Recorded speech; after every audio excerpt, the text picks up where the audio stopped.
Dream of the Red Chamber, Chapter 29.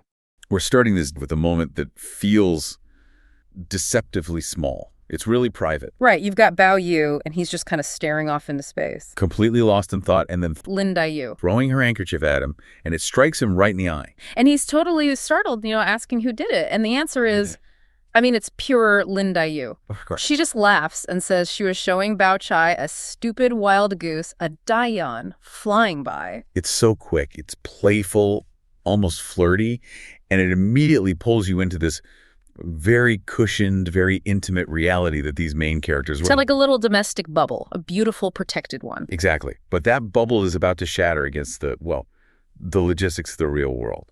Mm-hmm. And this specific part details what seems like a simple family outing. A trip to the Qingsu Temple for a Taoist ritual, a Dejiao. And on the surface, this is all about spiritual duty. The ritual itself is a good deed. It's sponsored by the imperial consort, Yuan Chun, and Jia Mu is going to offer incense. A very solemn occasion. It should be. One act of devotion just instantly explodes into this massive, city-disrupting display of wealth, of power, and frankly, some shockingly specific social control. So we're going from a casually tossed handkerchief to a military-grade operation. It's an incredible shift. So the core question we're really looking at is, how does a family with this much status actually move through the world? And what do the logistics of a simple trip reveal about their hierarchy? And the answer, as you'll see, is that they move less like a family and more like, a sovereign power. Okay, so the trip is set for the first day of the month, Chugi.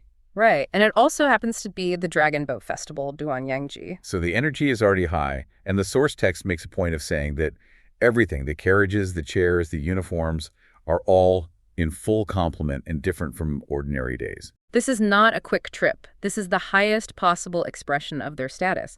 And the person who gets to choreograph all of this is, of course, Wang Shifeng, Feng Ji. She turns this trip into an annexation, basically. She does. Her immediate demands are all about total exclusivity, total comfort. She sends people ahead, days ahead, to clear out any Taoists who might be idling around. Right. They have to clean all the viewing boxes, hang special curtains, and this is key forbid any idle person from even setting foot inside the temple. So the Jia family isn't visiting the temple. The temple is being remade to serve the Jia family. Precisely. It's being molded to fit their needs, their sense of propriety. And if you want to understand hierarchy in this book, you just have to look at the transportation. The vehicle is your status marker, right? And the ranking here is so precise. It starts at the very top. Jia Mu, the matriarch, she gets an 8-bearer sedan. An 8-bearer sedan. That's not just for comfort. That's a political statement. It's the highest rank of personal transport you can get. It signals a near imperial level of authority. You need 8 people just to move her. It's a massive physical sign of her importance. Then you drop down a level. You have the main wives, Li Shi, Feng Ji, and Shui Yima. They each get a 4-bearer sedan. Still very high status, but visibly a step down from Jia Mu. Exactly. And this is where it gets really interesting with the younger women. Bao Chai and Daiyu, who are sort of the two central figures, they get to share one ultra-high status carriage. The Jade Canopy carriage. They agree. The name alone with its pearl tassels and 8 treasures, it just screams luxury. It spells out their unique value. And then you contrast that with the other sisters. Yingchen, Tanchen, Shichen. They share a carriage too, but it's the red wheel flowery canopy carriage. Perfectly nice, but it's clearly visibly secondary. The transport itself is a physical map of their social standing. Yes. Your status is literally measured by how far your carriage is from the matriarchs. But the vehicles, they're only half the story. The real cost of all this status is the sheer number of people you need just to serve them. It's a human inventory. We talk about the main ladies, but then you have to add in a dozen or so personal maids, the nurses, the momo, the family matrons, wives of servants, boys holding poles, guards. We must be talking about, over 100 people? Easily. Well over 100 people just for one family's spiritual outing. Which, of course, leads to complete chaos on the streets. It's inevitable. The scale is just too big to manage. The text says the street is completely blocked, darkly pressing, occupying the entire street. So Jia Mu's giant sedan has already gone, but all the junior carriages and servants are still just clogging up the entrance. And they're all squabbling, they're crushing flowers, breaking fans. You can just imagine the noise, the mess. And you have Zhu Rui's wife, who's a fairly high-ranking servant herself. Right, and she's running around yelling at them to stop making people laugh in the street. It's fascinating. The family demands the whole street be cleared for them, but internally the whole operation is a logistical mess. And that's the first big revelation here. The more external power they project, the harder it is to manage the friction and chaos on the inside. So we've seen the chaos on the street, but as soon as the family gets inside the temple gates, that mess just oomed. It snaps into this incredibly unforgiving, rigid structure. It does. And you see the true nature of their internal power. The arrival ritual itself is very formal. You have Bao Yu on his horse, riding ahead of Jiamu's sedan. The public stands aside. And the Taoist master, Zhang Faguan, comes out with his colleagues. There are bells and drums.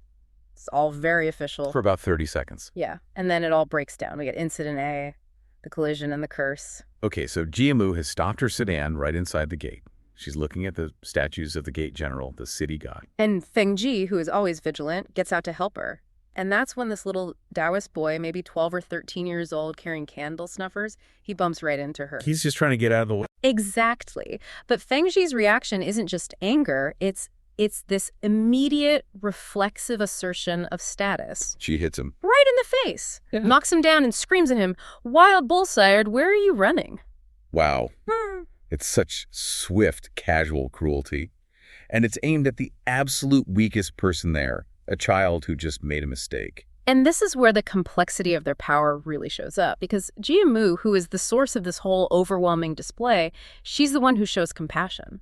So how do you reconcile that? You have Feng Ji's immediate physical power. But Jiamu has the ultimate moral and financial authority. She hears the commotion and steps in immediately. She's worried about frightening him. Yes. She says she's worried about scaring a small family child who isn't used to a scene like this.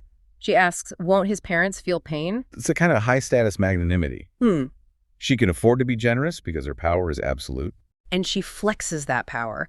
She orders Jia Zhen, the clan head, to treat the boy well, give him money for fruit, and make sure no one else bothers him. So Feng Ji's cruelty gets disciplined by Jiamu's compassion. But the compassion itself is still an exercise of power. It's a command. Absolutely. Which is what makes Incident B so shocking.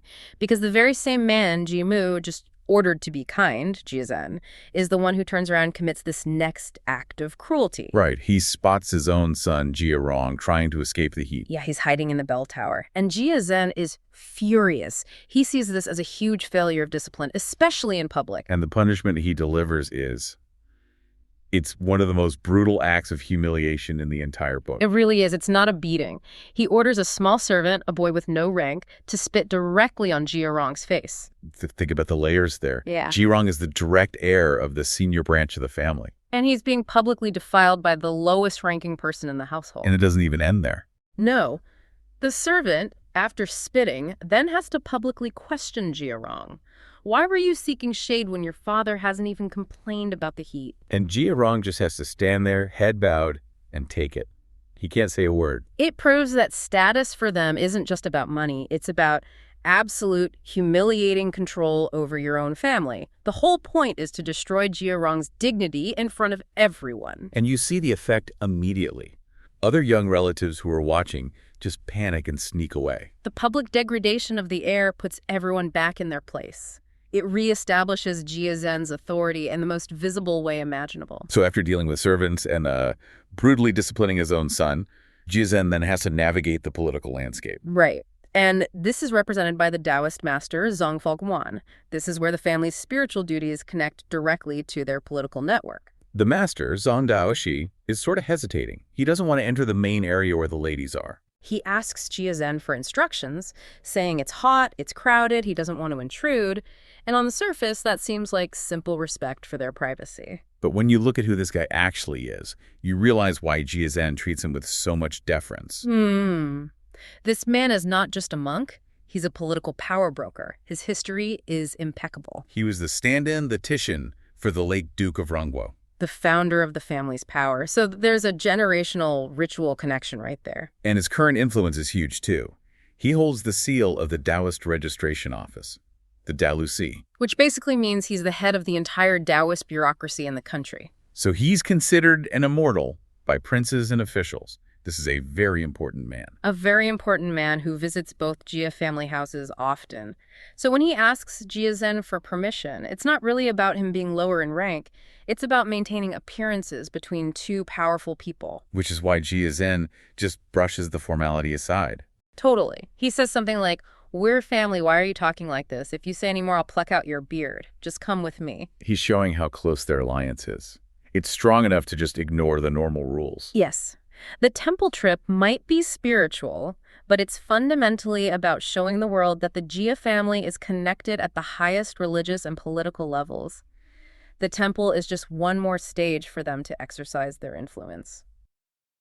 At this revered Taoist temple. It's supposed to be a pretty standard day of, religious observance, making offerings. But with this family, nothing is ever simple, is it? Never. I mean, the source material just captures these incredibly intense, subtle moments. It's a collision course, really, where all the rigid external expectations of the family just shatter against the messy, uncontrollable emotions of the kids. Our sources lay out a day that starts with this very formal ancestral reverence, and it just ends in complete social chaos and emotional collapse. 3 symbols that really define this tension: the ghost of an ancestor, a priceless piece of jade, and a tiny, almost forgotten piece of gold jewelry. And that last one is the real kicker. Okay, let's unpack this. And we've got to start with the man who kind of sets the whole thing in motion. The Taoist priest, Zhang Daoxi. Yeah, and it's so important to get this right. He is not just some cleric. Zhang Daoxi is an old, trusted family associate, which gives him this tremendous social and psychological authority. So when he walks in to see the matriarch, Jia Mu, he carries a lot of weight. A huge amount. And he immediately zeroes in on Baiyu. He compliments him, calling him fitter, which the term is Aviu, and it means both like healthy and thriving, but also blessed by fortune. It sounds like a normal, polite thing to say. It starts that way, but then it escalates so quickly. He connects Baiyu not to his own father, but to the founder of the family's glory, the late Duke, the Gu Gongyi. And what does he say? He says Baiyu has the Duke's exact figure, physique, conversation, and conduct. I mean, it's so emotionally loaded that it brings both the old priest and Jia Mu to tears right there. So that's the real insight here, isn't it? To anyone else, it's a sweet comment. But inside this massive, decaying family, that resemblance isn't a compliment. No, it's a crushing destiny. It's a burden. Baiyu is trapped inside this historical relic, the ghost of the Duke. Jia Mu even confirms it. She says he's the only one who takes after the founder. So he's the only one fit to carry the torch, but his entire personality just resists what comes with it. Precisely. The high-minded politics, the scholarly expectations, he wants none of it. And we see that resistance almost right away when the priest tries to subtly interfere with Baiyu's schoolwork. Yeah, this part is fascinating. Zhang Daoxi says he's seen Baiyu's poetry and calligraphy, and they're excellent, but then he tells Jia Mu that his father should stop pushing him so hard on the serious classics because it's actually making the boy sick. So it's that classic tension between, raw talent and familial duty. Exactly. The priest, the spiritual guy, can see that the pressure is literally hurting him. And once he's sort of inserted himself into Baiyu's health and career, he pivots. He goes right for the highest stakes topic there is, marriage. He does it so carefully. He just sort of mentions a girl he saw, 15, intelligent, good family. It's a test. He's just testing the waters. But Jia Mu's response is amazing. It's not just a no.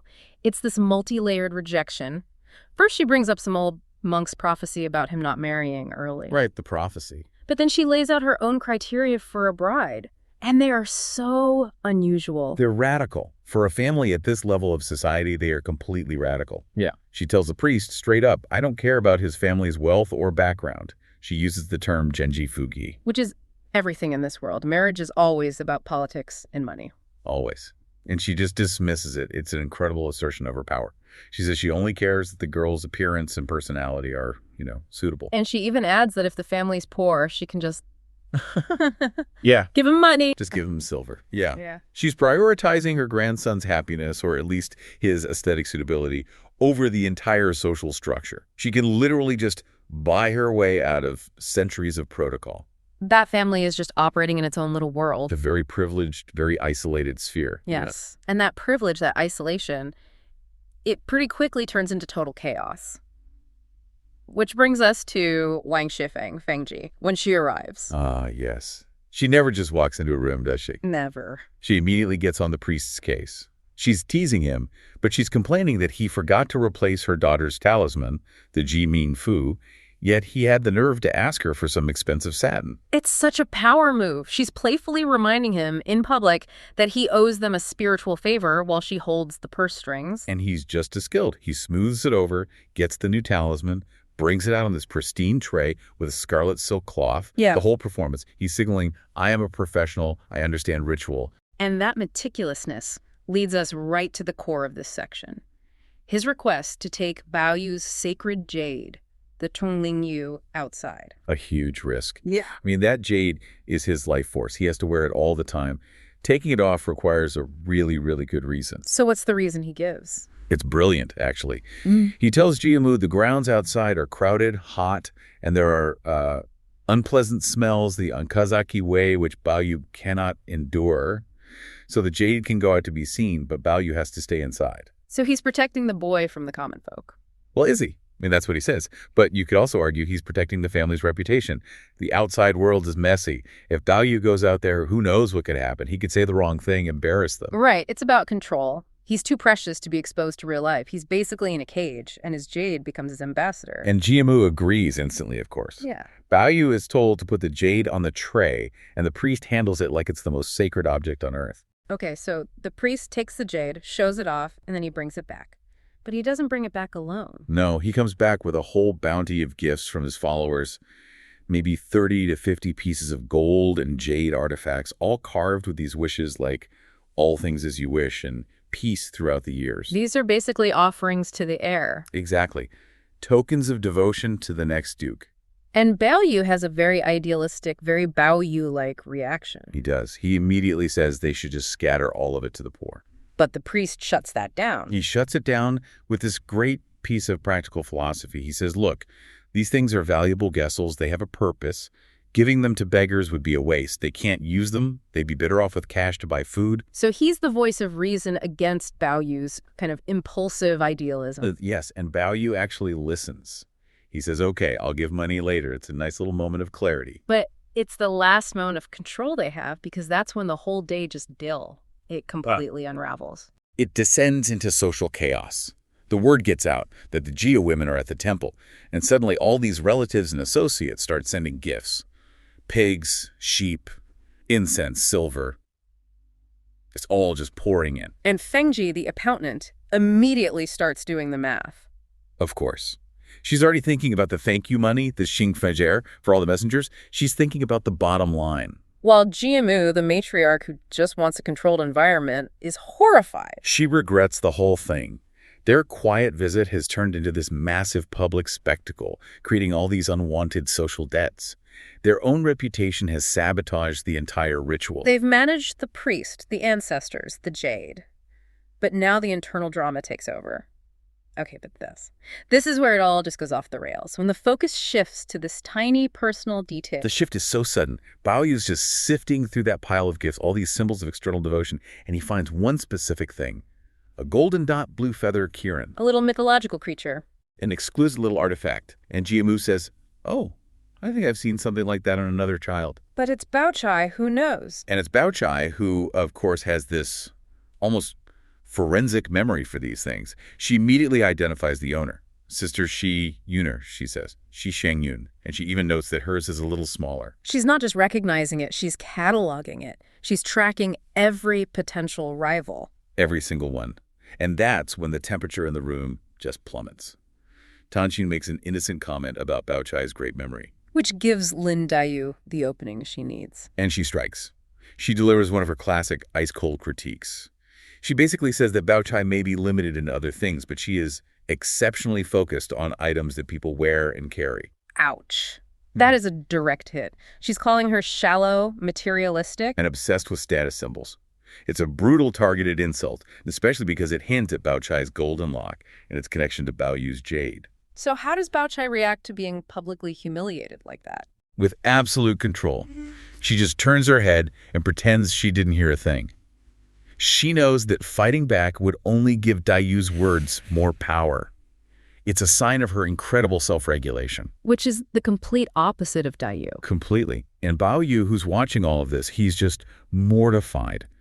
He hears the Kieran belongs to Shishan Yun, another cousin, another potential match. And he panics. Total panic. He knows this means it's a matching set, a romantic symbol. He snatches it, shoves it in his clothes, and he's looking around to see who saw him. He is desperately trying to control the story of his own heart. And the one person watching his every move is, of course, Lin Dayu. Staring right at him.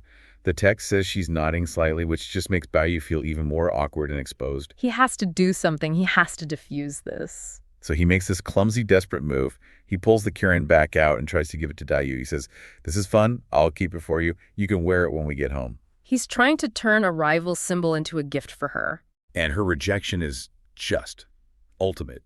She turns her head away sharply and says, "I don't covet it." She's not just rejecting the object, she's rejecting his clumsy attempt to placate her with a trinket. She's telling him, you can't buy my forgiveness with a secondhand symbol. Exactly. And Bai Yu is left just standing there, holding this painful little object, forced to keep it for himself. That tiny thing just exposed the entire devastating emotional battlefield. Next morning, The emotional atmosphere here is already, it's toxic before the fight even starts. totally primed for disaster.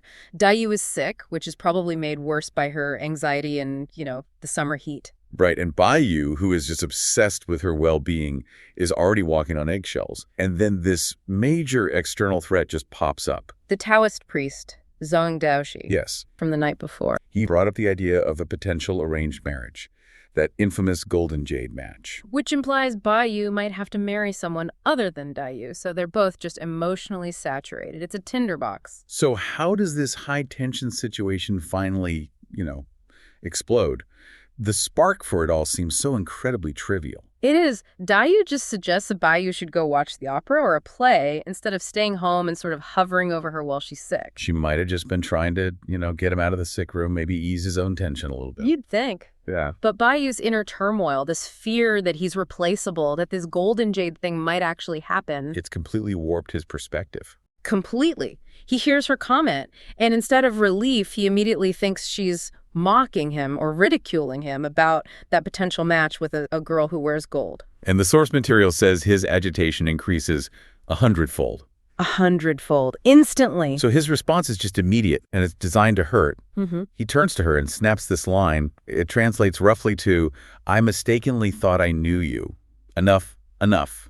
Wow. He's basically just ripping up their entire relationship contract on the spot. He's saying, "I never knew the real you, and everything we had was just a lie." It's brutal. And because Dayu is just as insecure as he is, she doesn't try to soothe him. She doesn't explain what she meant. No, she goes straight for the jugular. She does. She doubles down on that Golden Jade trope, basically implying that of course she's unworthy compared to these others. It's just emotional warfare. And this all escalates until Bai Yu delivers this truly shocking accusation. He says, "Are you intentionally cursing me to be destroyed by heaven and earth?" I mean, the escalation is just... Wait, I have to pause here. That is a truly massive leap. From go watch the opera to you wish I was destroyed by divine wrath. That just shows you the depth of the neurosis here. It does. And that mechanism is exactly what the author calls this kind of foolish illness that they both share. A foolish illness. Yes, it's not a standard fight. It's a pathology. They hide their true feelings, their, genuine devotion, and they only use false intentions to test the other one. So the cruelty is actually a tool for confirmation. It is. They're trapped in this high-stakes game of emotional chicken, and the first person to just admit their true feelings is, in their minds, the loser. This really gets to the tragic irony of their internal dialogues, which the novel, thankfully, lays out for us. They're living these parallel, contradictory inner lives. Absolutely. Bai Yu is thinking, my heart, my eyes, they're only for you. I am risking everything. Why are you attacking me? You clearly don't worry about me at all. And at the same time, Dayu is thinking the complete opposite. Right. She's thinking, if you truly didn't care about the Golden Jade idea, you wouldn't get so upset when I bring it up. Your anger is proof that you're worried about it, and you're just pretending not to care. They're both just orbiting the truth, but every attempt they make to get closer just pushes them further apart. And that's the core of it, really. They originally shared one heart, a single unified devotion, but their fear made them complicate everything. So they made it seem like two opposing forces. Exactly. Every single action is rooted in a desire for closeness, but their method, this constant testing, just guarantees the opposite. It just creates more distance. So their verbal sparring eventually just hits a brick wall. Dayu, maybe she senses she's winning or she just can't stop herself. She mentions good marriage again. And Bayu just loses it. He loses the ability to even form words. He goes completely nonverbal. Which leads to maybe the most famous physical act of passion in the entire book. He tries to smash his most sacred possession. The spiritual jade. The spiritual jade. And this is critical. This is not just him throwing some random object.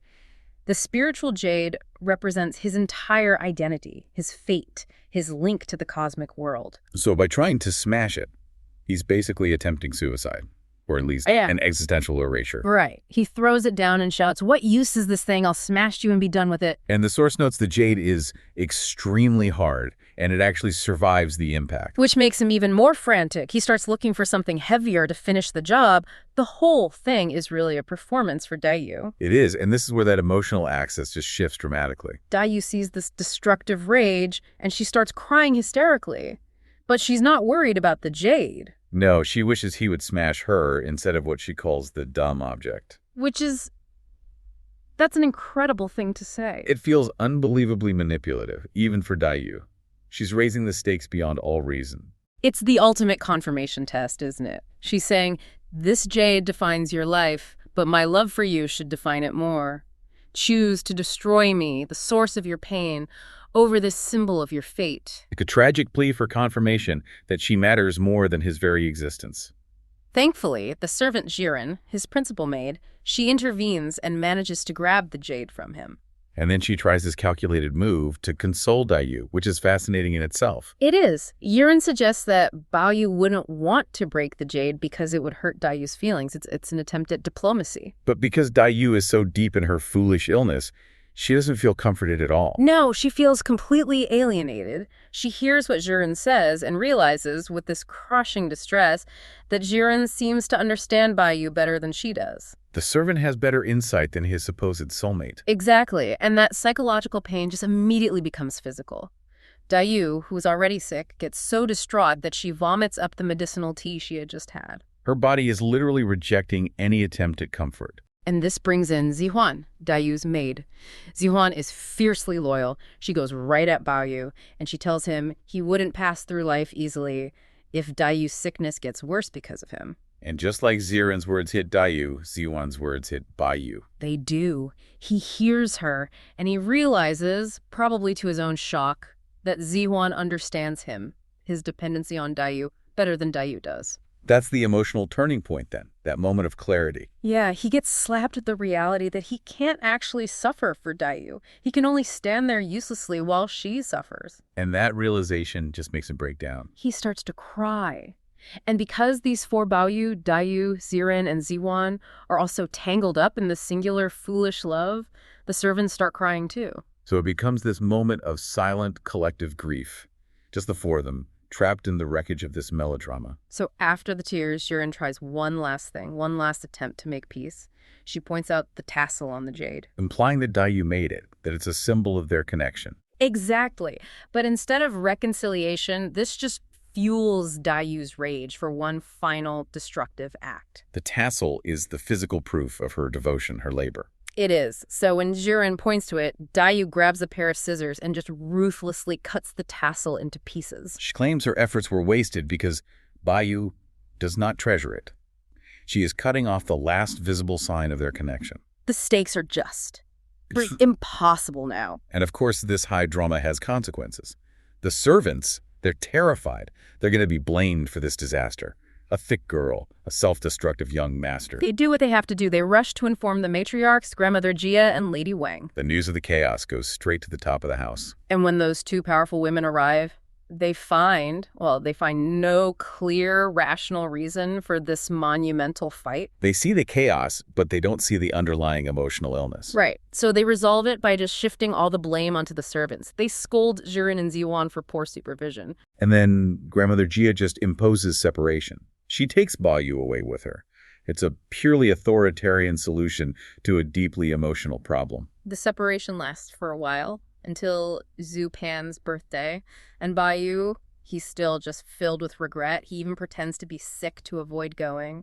probably too ashamed or too distraught to face her. And Dayu, meanwhile, she's equally obsessed. She regrets cutting the tassel, and she starts thinking about how she has to repair it so he can wear the jade again. Her repentance is entirely dictated by his actions. It just shows how much she relies on him to define her own self-worth. It does. And this separation, this distance, it finally allows the critical truth of their relationship to surface. And it comes from the matriarch herself. Grandmother Gia, just utterly frustrated with her two little troublesome foes, laments their behavior. And she uses this powerful idiom. Not foes never meet. Not foes never meet. Tell us what that really means. Well, the phrase basically gets at the idea that people who are bound together by this intense, inescapable bond, often one of love and suffering, are fated to meet again and again. Often as foes or rivals, to work out that shared destiny. Exactly. And this one idiom just lands like a revelation for them. The book says they both hear it separately and contemplate its meaning, like contemplating Zen. Why does it have such a huge impact? Because it completely recontextualizes their pain. It tells them that the fighting is not proof of dislike or division. It's proof of their inescapable connection. It is. The fact that they can inflict such emotional torture on each other is the ultimate proof that their fates are intertwined. They finally realize their constant destructive conflict is actually part of their mutual inescapable devotion. So even though they're physically separated, Dai Yu in her Shaoxing Hall, Bai Yu in his happy red court, they are sharing feelings arising from one heart. The fighting, the despair, the fear, it all just confirmed the deep, essential love they had been too afraid to simply trust all along.